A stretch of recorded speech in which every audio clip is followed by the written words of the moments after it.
Dear students, Om Shanti.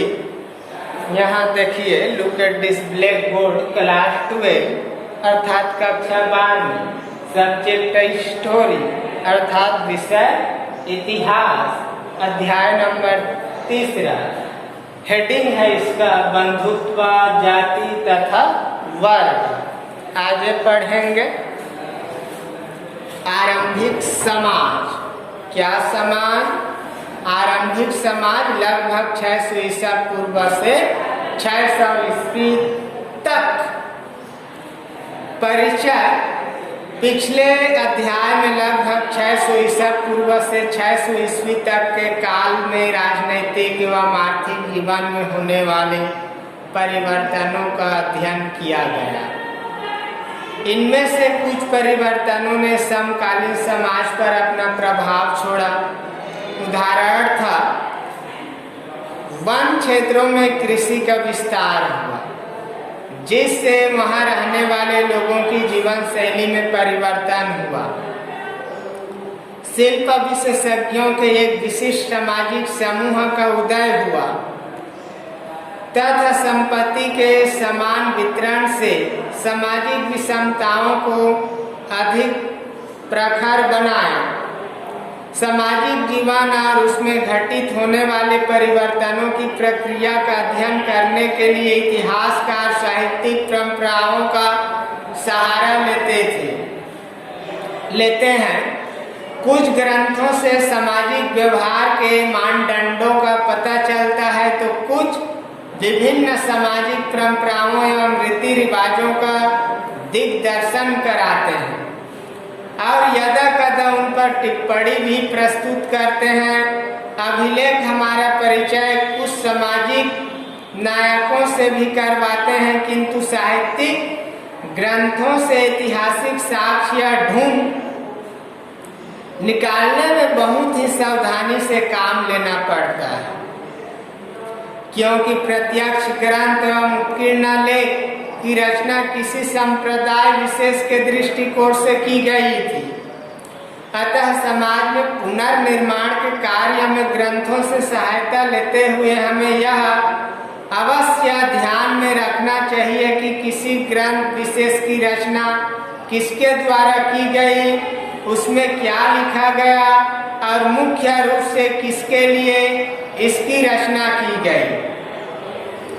हमें यह भी याद रखना चाहिए कि संबंध ग्रंथ की रचना किस भाषा में की गई, उसका प्रचार एवं प्रसार किस प्रकार से किया गया और इस कार्य में किन किन साधनों का प्रयोग किया गया। निस्संदेह यदि साहित्यिक ग्रंथों का सावधानी पूर्वक एवं निष्पक्षता पूर्वक अध्ययन किया जाए तो उनमें प्राचीन भारत के सामाजिक इतिहास की पुनर्रचना में महत्वपूर्ण सहायता प्राप्त हो सकती है। आप सबको पता है, इतिहास अर्थात गड़े मुर्दे उखाड़ना, पुरानी बातों से नई बातों को जानना या पुराने परंपरा से नए परंपरा में उसका क्या प्रभाव पड़ा, क्या जानकारी वहां से प्राप्त हुई, इन सब सारी बातों को इतिहास में सम्मिलित किया गया है। हेडिंग क्या है? बंधुत्व। तो बंधुत्व किसे कहा जाता है? चचेरा, भाई बहन, सगा, समाज, ये बांधव अर्थात बंधु। और जाति क्या है? जाति जैसे कुल, कुल किसे कहा जाता है? कुल अर्थात वंशीय, राजा का बेटा राजा, प्रजा का बेटा प्रजा, वो पीढ़ी दर पीढ़ी चलते हुए आता है, उसी को कहा जाता है कुल।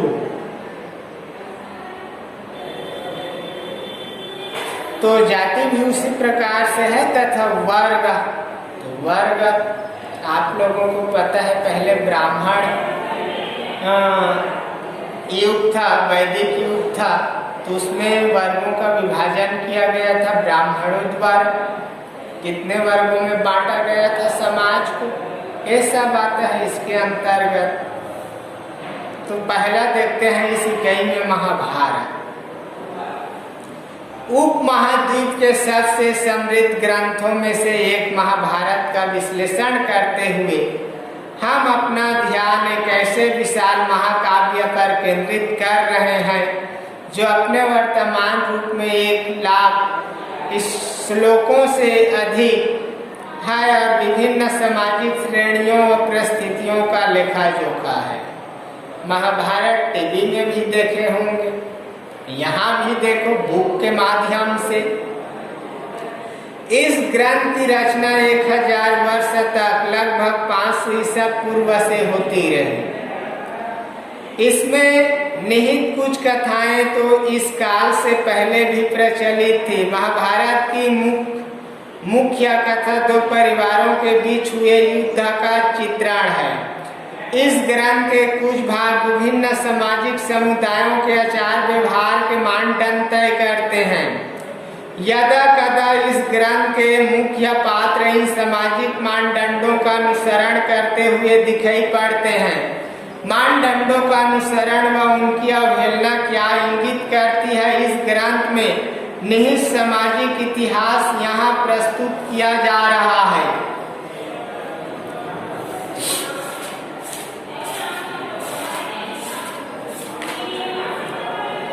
तो देख लीजिए महाभारत का समालोचनात्मक संस्करण संस्कृत के प्रसिद्ध विद्वान V.S.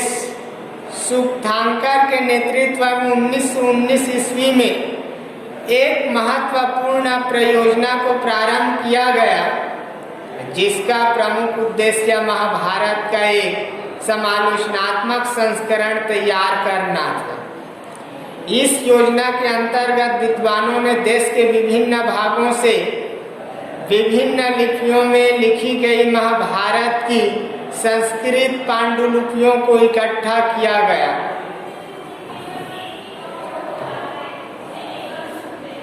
विभिन्न पांडुलिपियों में अनेक प्रकार की भिन्नताएं थी, अतः सभी पांडुलिपियों में पाए जाने वाले श्लोकों की तुलना करने के लिए विद्वानों ने सभी पांडुलिपियों के श्लोकों का संग्रह किया। तत्पश्चात उनका प्रकाशन अनेक ग्रंथ खंडों में किया गया, जिनकी पृष्ठ संख्या 13,000 थी। इस परियोजना को 47 वर्ष की दीर्घ अवधि में पूरा किया गया। इस प्रक्रिया के परिणाम स्वरूप दो बातें भली भांति स्पष्ट हो गई। महाभारत अर्थात दो परिवारों का युद्ध की कहानी है, उसी के इर्द गिर्द घुमा है कहानी। कौरव और पांडव आप सब जानते हो, और अभी देख रहे हैं 1.1 महाभारत का समालोचनात्मक संस्करण। इसमें पहला बिंदु है, देख लो, संपूर्ण उपमहाद्वीप में उत्तर में कश्मीर और नेपाल से लेकर दक्षिण में केरल और तमिलनाडु तक सभी पांडुलिपियों में संस्कृत के अनेक पाठों के कई अंशों में समानताएं देखी गई। 11वां नहीं, दूसरा बिंदु, यह स्पष्ट हो गया कि समय के साथ साथ महाभारत के प्रेषण में अनेक क्षेत्रीय प्रभेद उत्पन्न हो गए थे। इन प्रभेदों को मुख्य पाठ टिप्पणियों तथा परिशिष्टों के रूप को संकलित किया गया है।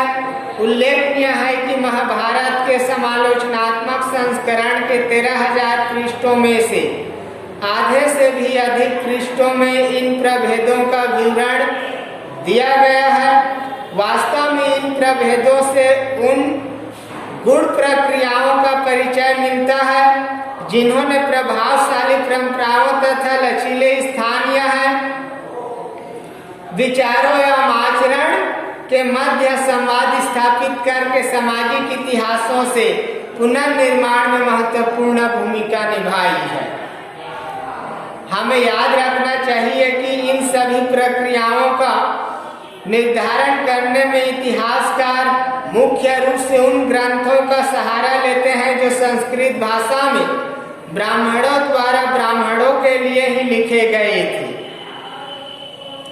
इतिहासकारों ने 19वीं और 20वीं शताब्दी में पहली बार सामाजिक इतिहास में पुनर्निर्माण के उद्देश्य से इन ग्रंथों का अध्ययन किया और उनका विचार था कि इन ग्रंथों में सामाजिक बर्ताव के नियमों का उल्लेख किया गया था, उनका संभवतः अक्षरांश अनुसरण किया जाता होगा, जैसे पीढ़ी दर पीढ़ी।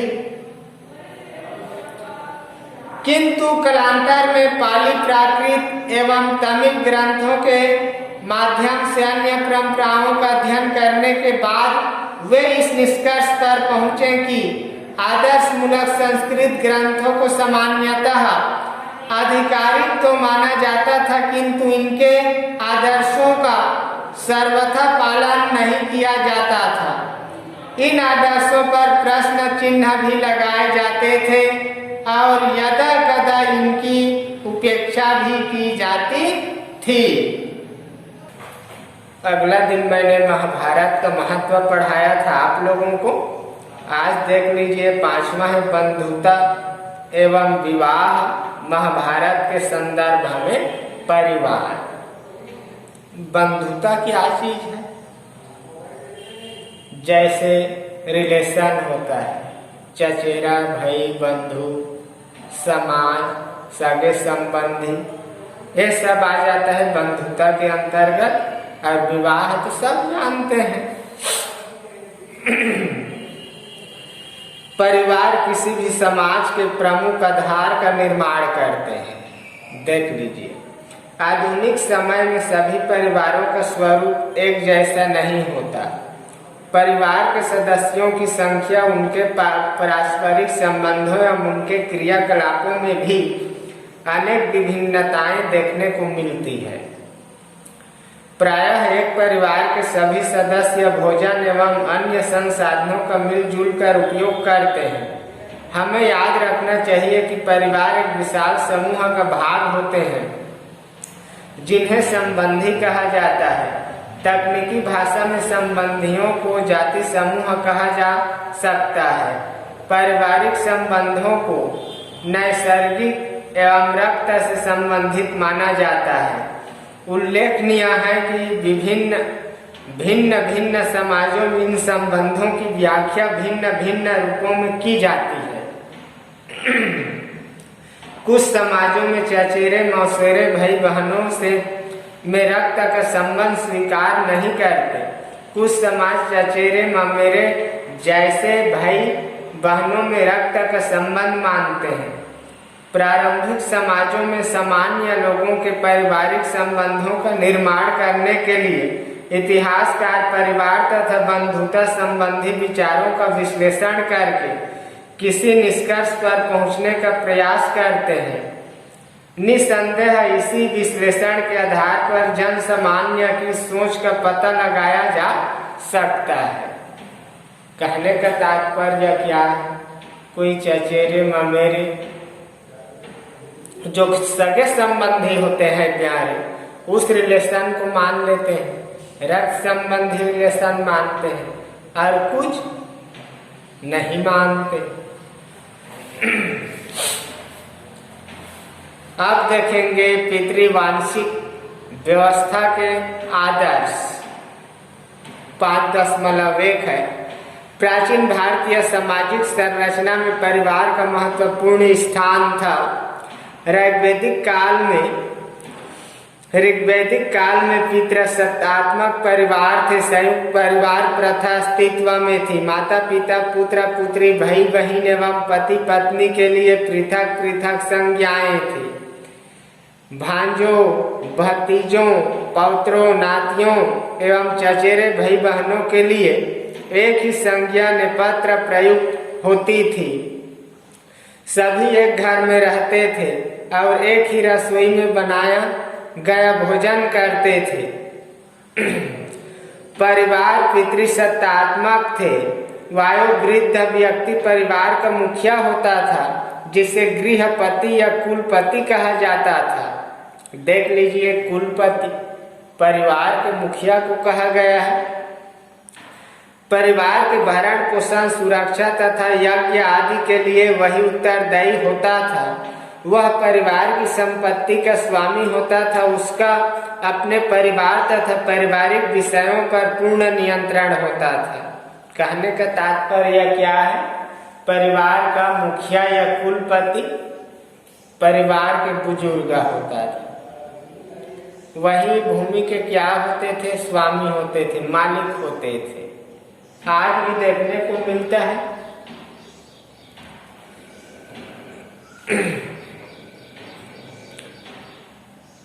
आगे देख लीजिए। परिवार वह परिवार की संपत्ति का स्वामी होता था। उसका अपने परिवार तथा पारिवारिक विषयों पर पूर्ण नियंत्रण होता था। परिवार के सभी सदस्य उसके आदर्शों का पालन करते थे। पितृसत्तात्मक परिवार होने के कारण पुत्र प्राप्ति लोगों की सामान्य इच्छा थी। पुरुष को महत्व दिया जाता था। पुत्र प्राप्ति के लिए प्रार्थनाएं की जाती थी। पिता की मृत्यु के बाद उसकी समस्त संपत्ति एवं सभी संसाधनों पर उसके पुत्र का अधिकार होता था। अधिकांश राजवंश पितृवंशिक व्यवस्था के आदर्श का अनुसरण करते थे, जिसके अनुसार पिता की मृत्यु के बाद राज सिंहासन में ज्येष्ठ पुत्र का अधिकार माना जाता था।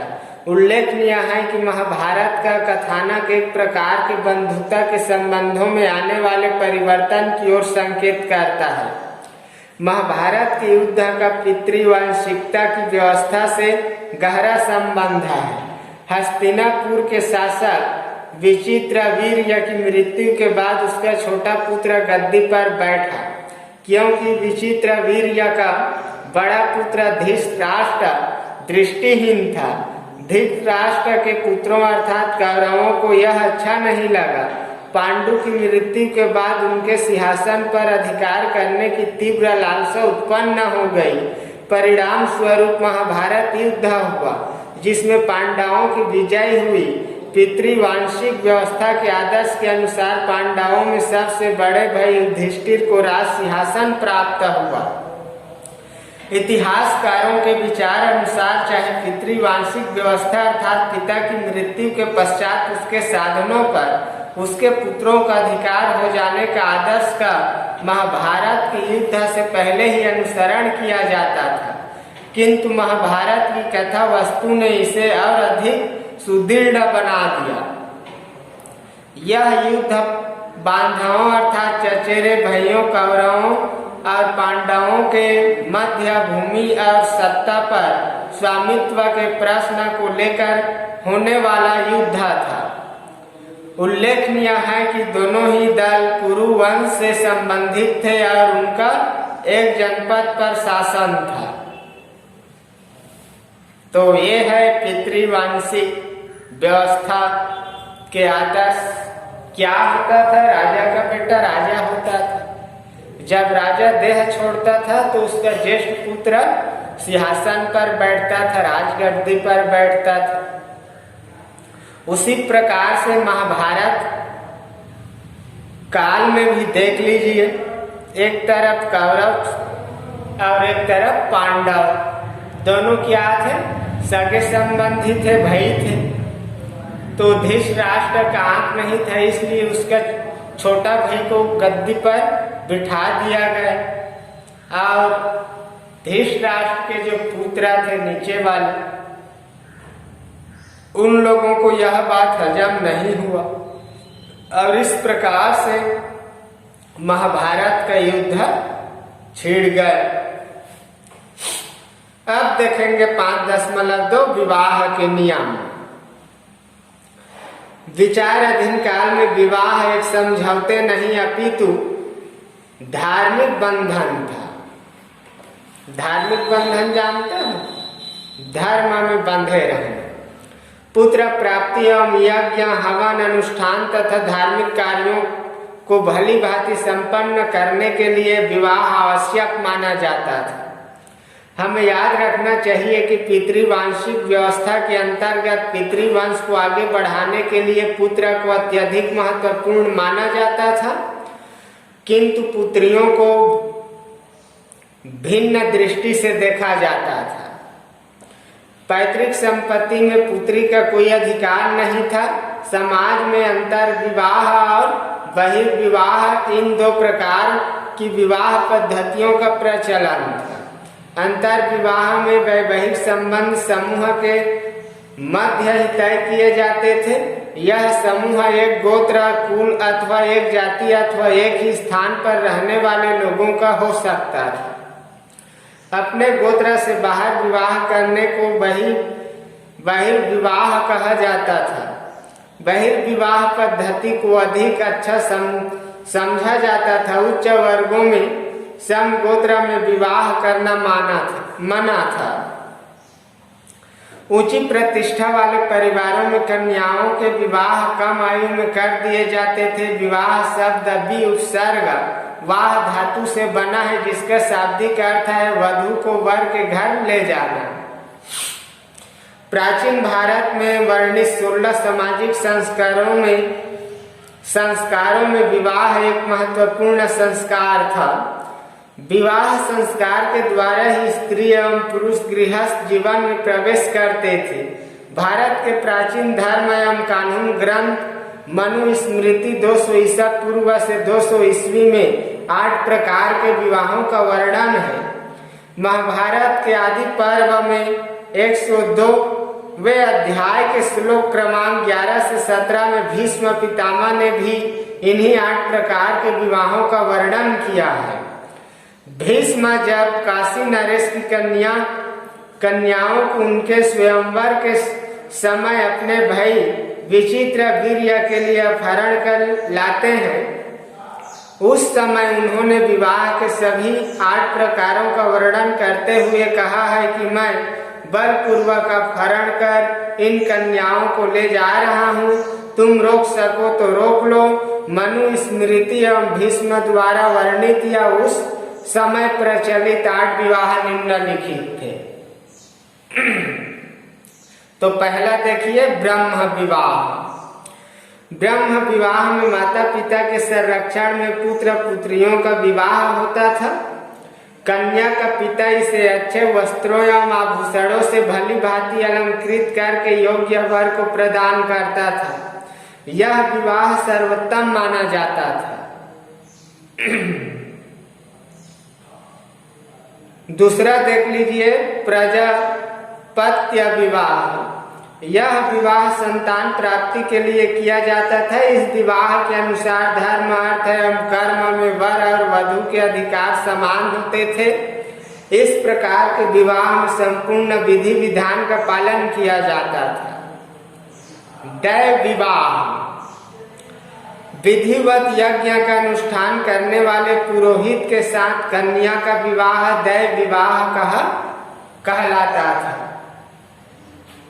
आर्ष विवाह। वर से एक जोड़ी गाय और बैल प्राप्त कर पिता अपनी पुत्री का विवाह उससे करता था। गंधर्व विवाह। यह एक प्रकार का प्रेम विवाह था। इसमें वर और कन्या माता पिता की अनुमति के बिना ही विवाह कर लेते थे। कामसूत्र में इस विवाह को आदर्श विवाह माना गया है। यह विवाह क्षत्रियों में अधिक लोकप्रिय था। असुर विवाह। वर पक्ष से यथाशक्ति धन लेकर माता पिता अपनी कन्या का विवाह वर से करते थे। यह असुर विवाह था। 7वां है राक्षस विवाह। इसमें कन्या को बलपूर्वक उसके पिता एवं परिवार वालों से छीनकर विवाह किया जाता था। और 8वां है पिशाच विवाह। यह सबसे निम्न कोटि का विवाह था। इसमें छल बल से सोई हुई या मादक वस्तुओं से मस्त कन्या से संबंध बनाकर बाद में उससे विवाह कर लिया जाता था। तो ये है 8 प्रकार का विवाह जो उस समय प्रचलित था। विवाह की इन 8 प्रकारों में से असुर, गंधर्व, राक्षस और पैशाचिक विवाह को अच्छा नहीं माना जाता था।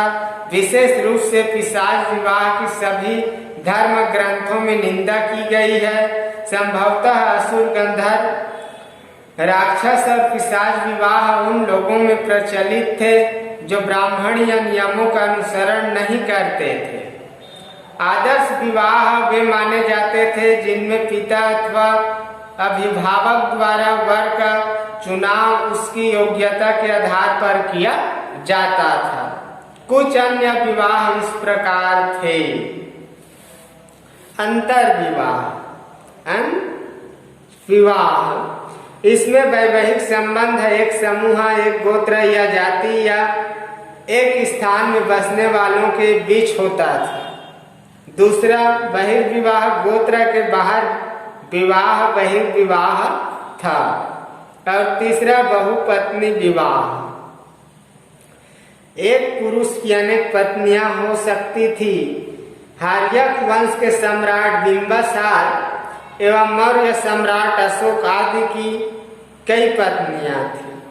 महाभारत में विचित्र वीर्य की पत्नियां बालिका थी और पंडु की पत्नियां कुंती एवं माद्री थी।